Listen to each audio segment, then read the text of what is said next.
Hello everyone. Today we are going to review the movie Songbird. Now, obviously, I waited a little while to watch this one. It is available on Amazon or Prime Video, I guess, for free to watch.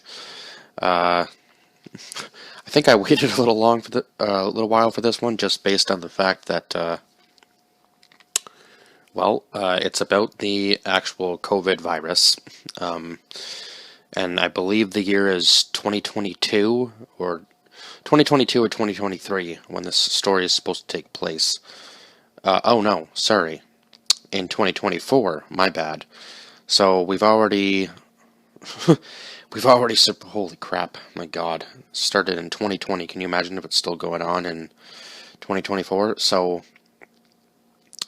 basically, we have these people that are immune, including Nico, who is played by KJ Appa, who I just realized is actually the the guy who plays Archie in Riverdale, which I didn't even recognize him in this movie. My God, I was like, he looks kind of familiar, like I've seen him in something before, but I couldn't put my finger on it, and now that I know, I'm like, geez, that's who that was? Yeah, they did a very good job of making him not look like Archie at all. That's for sure.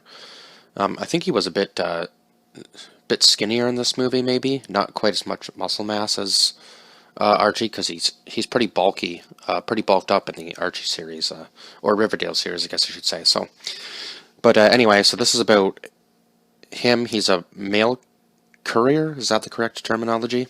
And then later on in the movie, he actually finds out that he's been taking black market,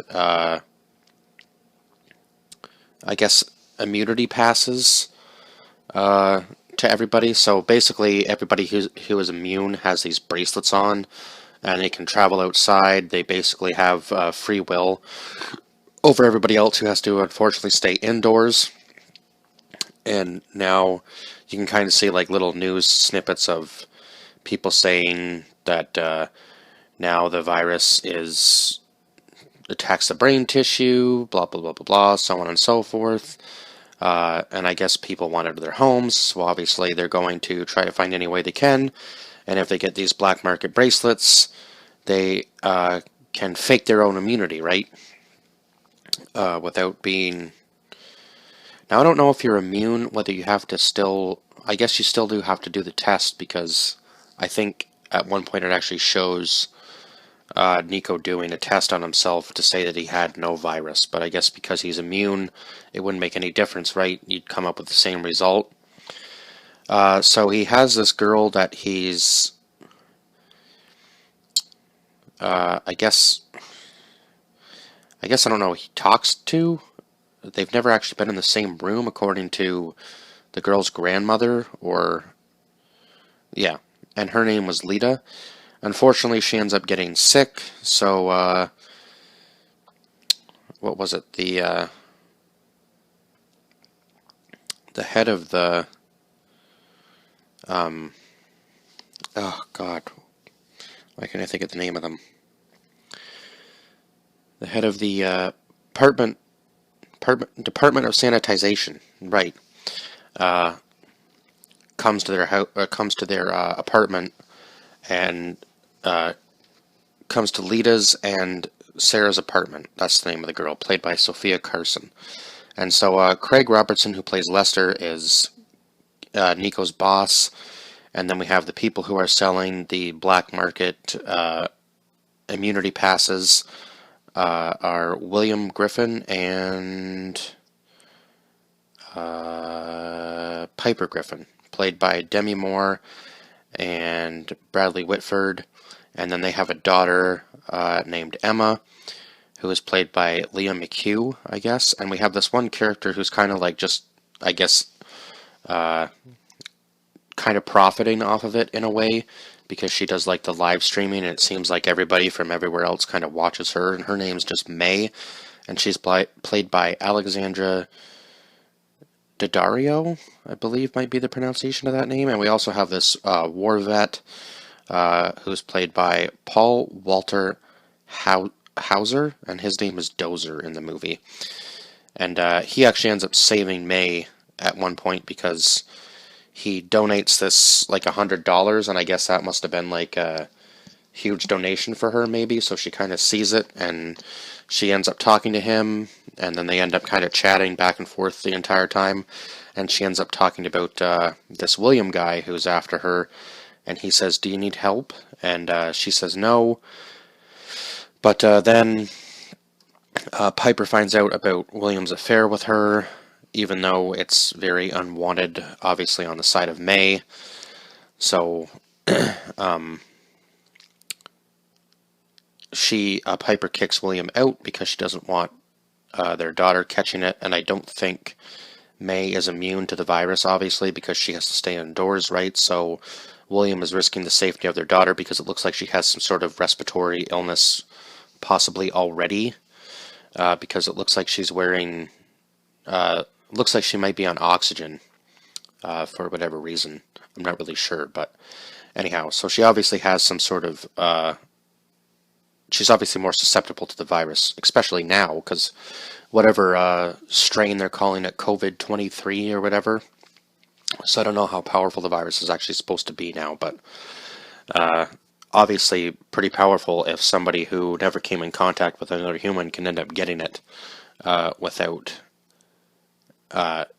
even leaving their household, because that's what unfortunately happens to Sarah's grandmother, Lita. And then eventually she just passes away. So during this entire time that all this other stuff is happening, Nico's obviously trying to get the bracelet for her now, because he was trying to originally get the bracelet for the two of them, even though her grandmother was sick. But then she passes away, and at first when Nico goes to see Piper and William, they kind of turn him away, and they shouldn't have done that, because then they sent him to the guy who was the head of the Department of Sanitization, and his name was Emmett, and he was played by Peter Stormare, who I've seen in other stuff as well. And yeah, he was not a very good man. He was obviously immune to the virus as well, but he just went around kind of, I guess, sanitizing in his own way by killing people, even some of them who were immune. He was a psychopath. Let's just put it lightly. Not somebody who you would want to be the head of any organization, for that matter. But I guess when he originally started his job, he was just I guess garbage man is what he said for the Department of Sanitization. And then when his superiors started to die off, he ended up becoming the head of it just through that, because I guess they needed somebody.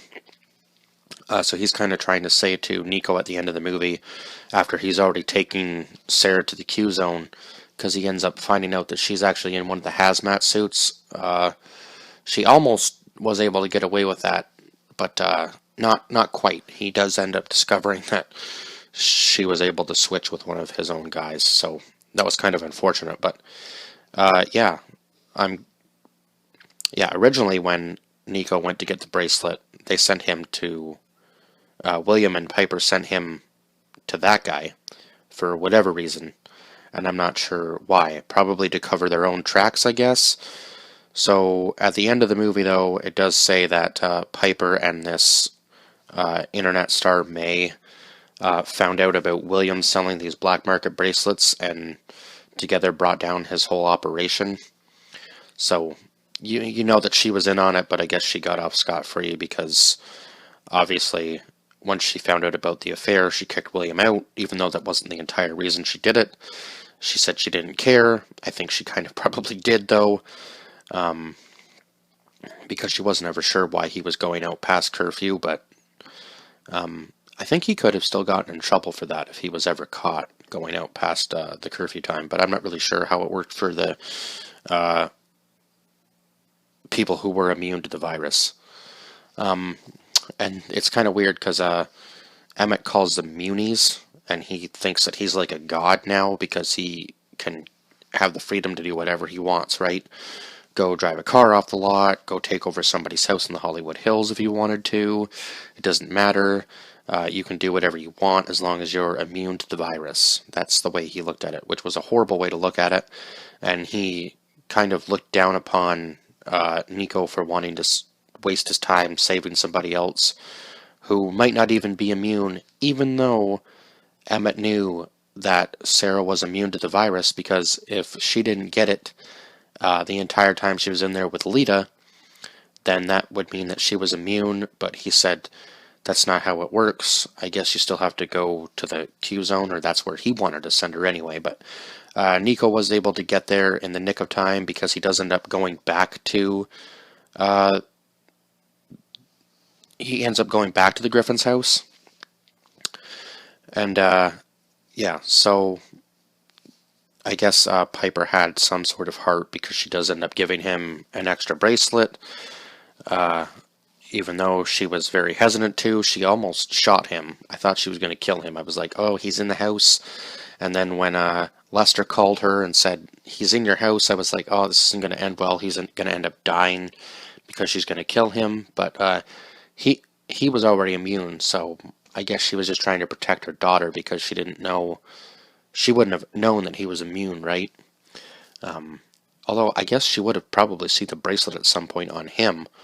But who knows? I guess because maybe they were selling the black market ones, she didn't maybe think that he was actually immune. Maybe she thought it was just a fake. But anyhow, his was real, because he had it from the very beginning of the movie. So, but you can't leave your house without it on, right? Or you will be shot, I guess, on sight, basically, from the sounds of it. So it was a pretty crazy concept, I would say. But yes, Nico was able to get to Sarah just in the nick of time to put the bracelet on her. They scan it, it comes up green, they run her ID, she's good. So I guess they kind of were able to live happily ever after. So it's kind of like a very twisted love story, I would say, between the two of them. And quite a very intense time for Nico trying to get a bracelet in order to save the woman that he loves, even though he's never met her yet. I can't say they've really never met, because they do talk every day, but he's never actually been able to spend time in the same room as her. And he said, he kind of jokingly says that about one scene when they're watching a movie together, he says he used to go to the matinees all the time. And she says, do you think we were ever in the same theater? And he says, well, there was this one pretty girl that I never had the guts to go talk to, but I always would see her. So she kind of laughed at that. And so maybe he had seen her already, but he just never went up and talked to her. So I'm not really sure how they would have actually met. I guess maybe online, possibly, because it seems to be like most of the communication is online in the year 2024. I mean, that's the way it kind of is now for most of us, even before COVID hit, I would say. A lot of our interactions were online. It just seems to be technology's kind of taking over, right? But anyhow, I really hope this isn't an actual outcome, and I kind of have to say that I'm not particularly happy that people profited off of this in a movie scenario. I mean, it still was a good movie, but they probably could have waited a little bit longer. Then, I think maybe it coming out now would have been a little less scary, because it kind of seems to be dying down now. I know they're talking about another wave of it, and I think in this movie it said like wave 13 or 30 or something. Some ridiculous number anyhow. But I mean, the acting was actually really good in this. I think I'm going to give this movie about a 7 out of 10. I don't know if I would ever go back and watch it again, just because it's kind of like a one-off post-apocalyptic movie, right? And it wasn't very. I wouldn't say it was a predictable movie, but you were really hoping that he was going to make it, and it was kind of on the edge of your seat the entire time. Like, is he going to get the bracelet? Is he going to get shot? What is going to happen to this kid? Yeah, and you're hoping that Sarah doesn't get taken through the gate, because she was awfully close to being taken away. So, and he could have gotten shot just by trying to run up to her to put the bracelet on her, and I was like, oh, he's gonna get shot here too. Like, oh my God, this guy just does not care. But yeah, he got lucky. And also, who was? Oh, what was his name? Dozer was actually able to save May from William because he comes to kill her in the one scene, and he ends up dying himself. So, and also Nico ends up killing Emmett in the end of the movie too. So it wasn't a good day for the two of them. Even though I don't think William was actually immune to the virus, obviously, because he was taking like an oxygen tank out with him all the time too to breathe fresh air, because I guess the virus is airborne now, so if you breathe in the air and you're not immune, you get it. Which is a big yikes, because yeah, I guess it doesn't take very much for people to get it in this movie, at least. But yeah, I think, what did I just give it? A 7.5 out of 10? Is that what I just gave it? I'll have to go back and look. It was either a 7 and a 7.5, somewhere around there. But yeah, I think I did give it a 7.5. Either way, either a 7 or a 7.5 is what I gave it. I can't remember now because I got talking about other stuff. But anyhow, one of those ratings, whatever my first rating was, is what I give the movie. Geez, I get talking about other stuff and then I can't remember what I rated it, which is probably why I should wait till the end, right? Anyway, silly me. So yeah, I think that's all I can say about this movie. I don't really think, yeah, there was no bad acting. I just don't know if it was necessarily a good idea to make a movie about COVID during COVID. A very weird concept. But anyhow, other than that, like, share, subscribe, and comment down below your thoughts on this film if you've been brave enough to see it, I'm going to say, in this one.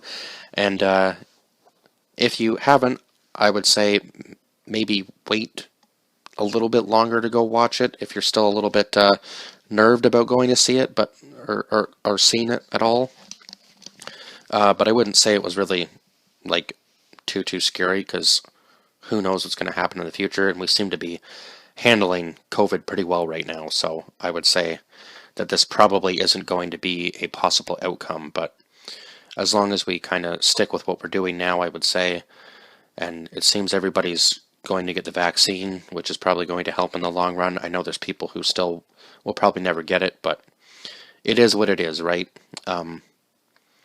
So I guess just kind of everybody just needs to do their part so this isn't what happens, because I would like to live a normal life in the future, and not have to worry about staying inside or wearing a bracelet every time I go out. But I think this was maybe more to kind of strike fear into people, to kind of make them think, oh, well, what if that was a possible outcome? And I can kind of see the political side in this, I guess, as well. But yeah, some people just still aren't going to listen to that regardless of what anybody says. So other than that, I will see you guys in the next one. Bye-bye for now.